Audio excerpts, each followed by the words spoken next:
সবচেয়ে বড় কথা হলো যে আমার বাংলাদেশ, এই বাংলাদেশের জন্যে আপনারা জানেন 1971 সালে প্রায় 30,000 লোক তারা করেছিল, আপনার আত্মহতি দিয়েছিল, মামনেরা ইজ্জত দিয়েছিল। দীর্ঘ 9 মাস এই বাংলাদেশের জন্যে, বাংলাদেশের পক্ষে বাংলাদেশের জনগণ যুদ্ধ করেছেন। এখন এখানে অনেক সময় কথা আসতে পারে যে বাংলাদেশের জনগণ কি যুদ্ধ করলে। আমি মনে করি বাংলাদেশের সাধারণ জনগণের যুদ্ধটাই বড় যুদ্ধ ছিল।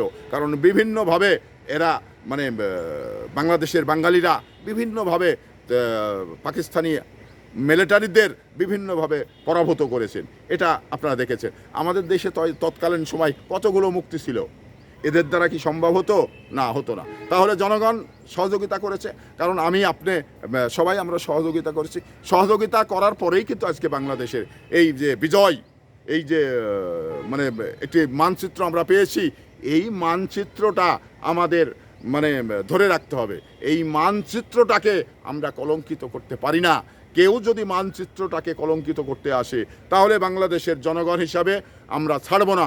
এই কারণেই ছাড়ব না, কারণ অনেক সংগ্রাম করে এ দেশ পেয়েছি, অনেক যুদ্ধ করে এ দেশ পেয়েছি, অনেক রক্ত দিয়ে এই বাংলাদেশ স্বাধীন করেছি। তো এই জিনিসগুলো আমাদের মনে রাখতে হবে।